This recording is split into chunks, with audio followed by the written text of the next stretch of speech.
जामुन का जैम बनाने के लिए सबसे पहले हम जामुन लेंगे, पके हुए जामुन, और उसकी इस तरह से हम गुठली अलग कर देंगे। और गुठली अलग और गुद्दा अलग करने के बाद जो है हम आगे का प्रोसीजर करेंगे। ये शुगर के लिए बहुत ही लाभदायक है। और इसकी गुठलियाँ जो है हम अलग करने के बाद उसको सुखा सकते हैं, और उसको सुखा के और पीस के हम रख लेते हैं। तो वो पेट के लिए और शुगर के लिए सबसे बेस्ट दवाई रहेगी, क्योंकि शुगर सबसे ज़्यादा लाभ देने वाला शुगर में सबसे ज़्यादा लाभ देने वाला जामुन है। और इससे काफ़ी सुधार होता है शुगर में। तो इसका यूज़ आपको लेना चाहिए। इसीलिए मैं कह रही हूँ कि इसकी गुठली भी हमें काम में ले लेनी चाहिए, ताकि इसका पूरा जो है उपयोग हो सकता है जामुन का। हाँ, अब हम आगे का प्रोसीजर बताएंगे।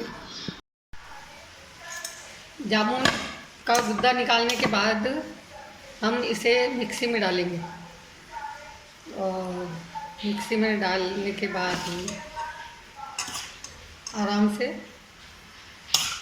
पीसने के लिए हम इसको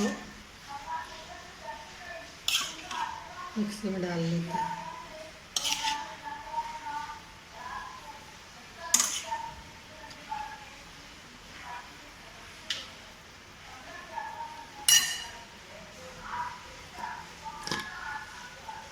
और इस प्रकार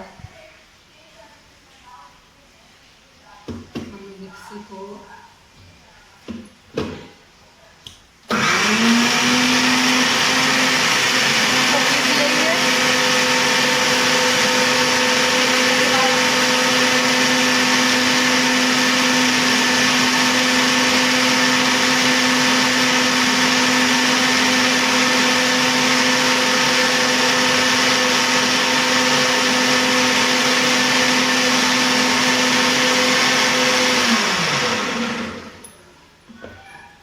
इस प्रकार हमारा गुद्दा जो है वो लिक्विड के रूप में तैयार हो जाएगा। ये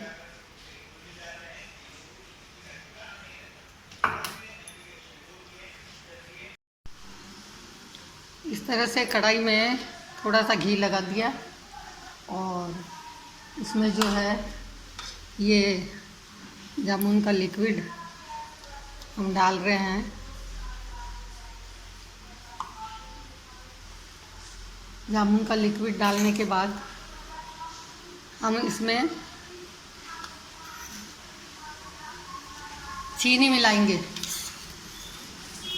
चीनी हमें जितना ये गुदा निकला हुआ है इसका, है ना, उसके हिसाब से हम इसकी आधी चीनी जो है इसमें मिलाएंगे। मैंने मेजरमेंट किया हुआ है, तो इस तरह से जब चीनी हम मिलाएंगे इसमें, तो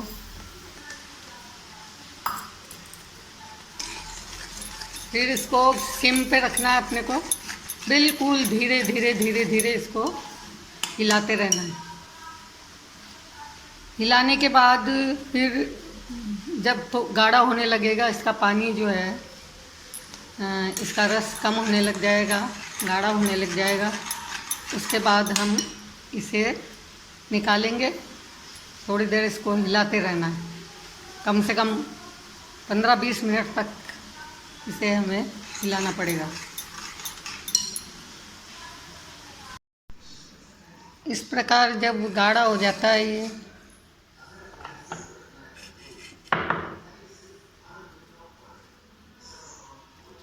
इस प्रकार ये जैम जो है गाढ़ा हो जाएगा हिलाते हिलाते। तो हमें थोड़ा इलायची इसमें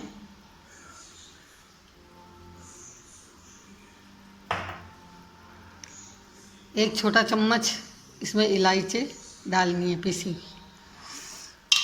सुगंध के लिए।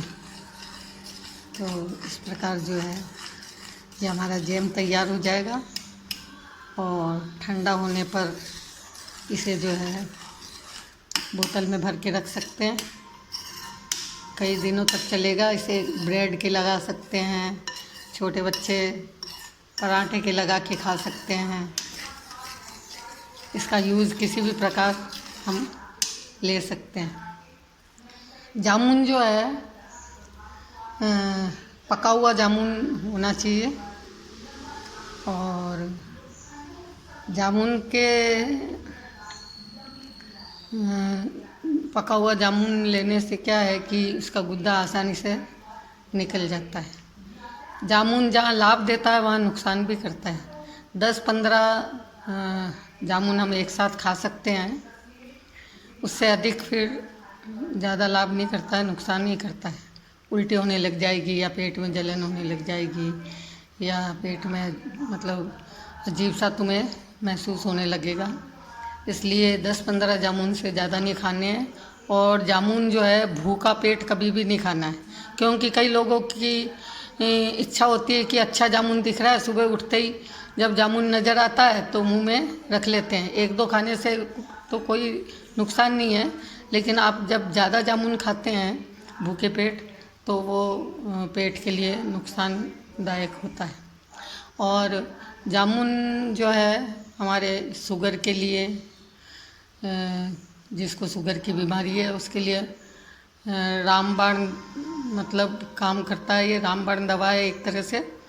तो इसके जामुन के पत्ते भी काम में आते हैं, जामुन भी काम में आता है। और जामुन की गुठली, यदि आप उसके गुद्दे निकालने के बाद गुठली को यदि आप सुखा देंगे तो सूखने के बाद आप उसका पीस के और उसका चूर्ण बना सकते हैं। तो कभी भी पेट में जैसे गड़बड़ हो, पेट साफ करना हो तो वो जो है उसमें काला नमक मिलाकर आप उसकी फाँकी ले सकते हैं। तो चूर्ण बना के रख सकते हैं आप, उसमें अजवाइन और काला मिर्च मिला के वो रख दें ताकि वो आपके हमेशा काम आ सकता है।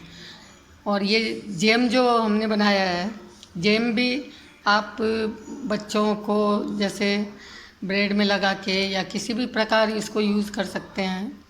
तो ये सीज़न के अलावा, सीज़न में आते हैं जामुन, सीज़न के अलावा जब जामुन नहीं मिलते हैं उस समय इसका आप यूज़ कर सकते हैं, इसको यूज़ में ले सकते हैं। और इसको आप फ्रिज में रखेंगे कांच की बोतल में तो ख़राब नहीं होगा और काफ़ी समय तक आपका ये चल सकता है। इसलिए मैं ये आपके लिए जो है जामुन की रेसिपी लेके आई हूँ और जामुन का जैम बनाना मैंने आपको बताया है जैसे। तो आप बनाइए और सब्सक्राइब कीजिए और लाइक कीजिए मेरे इस वीडियो को, और पसंद आए तो आप ज़रूर इसको सब्सक्राइब करके, लाइक करके और फिर से आप बनाने की आप कोशिश कीजिए और घर पे बनाइए और सबको खुश करिए खिलाकर और मस्त रहिए।